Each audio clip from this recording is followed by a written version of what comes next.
खासदार 4 आमदार फुटणार. शिंदेंना चारही बाजू चित केलं जाणार. वेळ आली आहे. केंद्रात गरज म्हणून राज्यात ठेवलं. आता केंद्रात सेटलमेंट होण्याची तयारी. फुटीचा दुसरा अंक. मुंबई काढली की खेळ होतोय. नियोजन तसं पूर्ण झालंय. फडणवीस निमित्त पुढं करून खेळ करणार. 2 महिन्यात एक घाव 2 तुकडे. यावेळी हालचाली केंद्रातून दिसतील. उदय सामंतांसह 22 आमदार फुटतील ते भाजपात जातील या चर्चा होत असतात. मात्र याच चर्चांवरती आता देवेंद्र फडणवीसही बोललेत. पण या नुसत्या चर्चा नाहीयेत, तर या चर्चांमध्ये तथ्य सुद्धा आहे. या सगळ्या चर्चा सांगतायत की उद्या शिंदे सेनेचे बरेचसे आमदार आणि विशेषतः केंद्रात असणारे खासदार हे कधीही भाजपासोबत जातील. मग साम दाम दंड भेद हा सगळा प्रयोग त्यासाठी केला जाणार आहे. आता लक्षात घ्या, 2024च्या लोकसभा निवडणुकीत 543 जागांसाठी निवडणूक झाली. बहुमतासाठी 272 जागा आवश्यक होत्या. त्यात भाजपला 240 जागा मिळाल्या. म्हणून एकट्या भाजपनं सत्ता स्थापन करण्यासाठी 272 वजा 240 बरोबर 32 अतिरिक्त जागांची गरज भरून काढण्यासाठी वेगवेगळ्या पक्षांसोबत हातमिळवणी केली. मग इथे उपयोगी पडले चंद्राबाबू नायडूंचे 16 जागेंवरचे खासदार, 12 जागांसाठी नितीश कुमारांचे खासदार आणि 7 जागांसाठी एकनाथ शिंदेचे खासदार हे भाजपनं आपल्या सोबत घेतले आणि सत्ता आज याच 3 जणांच्या टेकूवर उभी आहे. केंद्रातील सरकार याच तिघांवर अवलंबून आहे असं स्पष्टपणे सांगता येतं.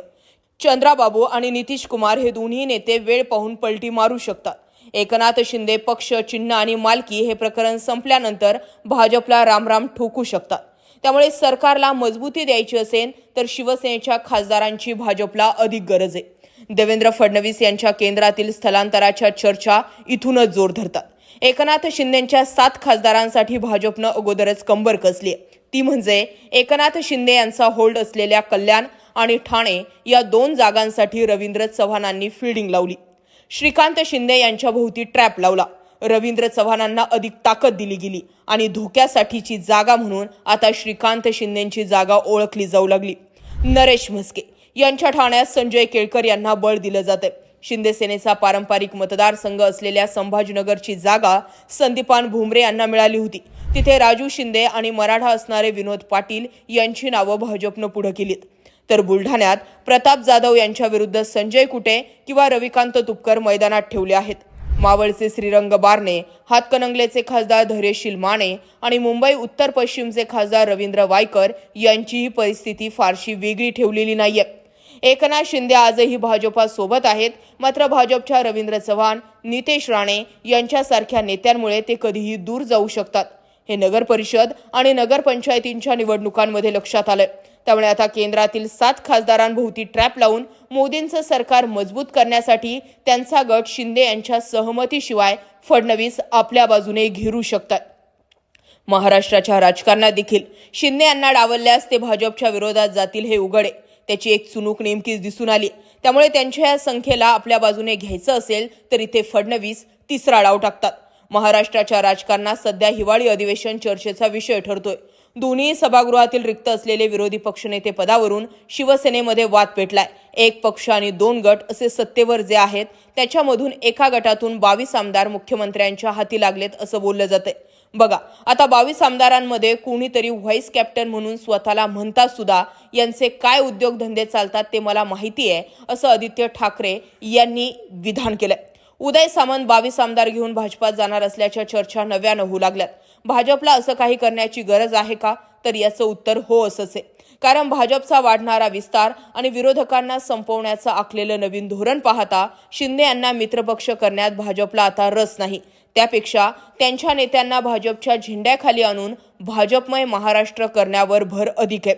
आता आदित्य ठाकरे यांच्या विधानावर उत्तर देताना उद्या कोणी हे म्हणू शकेल की आदित्य ठाकरेंकडे जे 20 आमदार आहेत तेही भाजपच्या गळाला लागतील.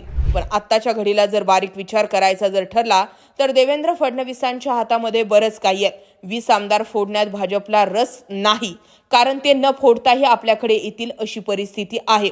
शिंदेंना सोडून आमदार भाजपकडे कसे जाऊ शकतात याची कारणं अगोदर लक्षात घेऊया. मध्यरात्री एकनाथ शिंदे 29 आमदारांना घेऊन सुरतला, गुवाहाटीला गेले. त्यानंतर 29 आमदारांमध्ये एक आमदार एकनाथ शिंदेंना जोडला जाऊ लागला.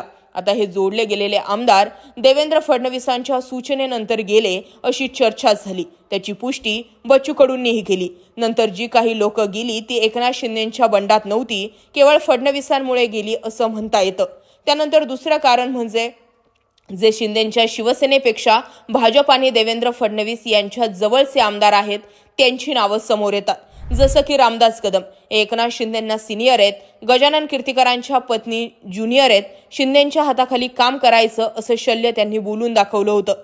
उदय सामंत देवेंद्र फडणवीस यांच्या गुड बुक मधील महत्त्वाचे नेते। तिसरं कारण म्हणजे मूळचे भाजपवासी परंतु आता शिंदे सेनेकडून निवडून आणत उभे केले आहेत, त्यामुळे भाजपकडून आदेश येताच ते आपले मूळ पक्षात वापस येतील या शंका नाही। आता उदय सामंत यांच्यासोबत कोण कोण असू शकतं त्यांच्याशिवाय आपण माहिती घेतलं तर यात पहिलं नाव येतं ते म्हणजे राजकीय पुनर्वसन करण्यासाठी इच्छुक असलेले रामदास कदम आणि कीर्तिकर यांचं। दुसरं नाव येतं तानाजी सावंत यांचं। पहिल्या कॅबिनेटमध्ये सुपरमंत्री असणाऱ्या तानाजी सावंत यांना नंतर मात्र साईडलाईन केलं गेलं। पुढे जाऊन जर विचार करायचा ठरला तर अमोल खताळ, विठ्ठलराव लंगे हे शिंदे गटाचे आमदार आहेत, मात्र ते विखेंना मानणार आहेत आणि विखे सध्या भाजपात आहेत। त्यामुळे उद्या जर हिंदुत्वाचा पॉइंट ऑफ व्ह्यू पाहता काही समीकरणं आखली गेली तर उदय सामंत यांच्यासोबत अमोल खताळही त्यांच्यासोबत जातील अशा चर्चा अधूनमधून होत राहतात।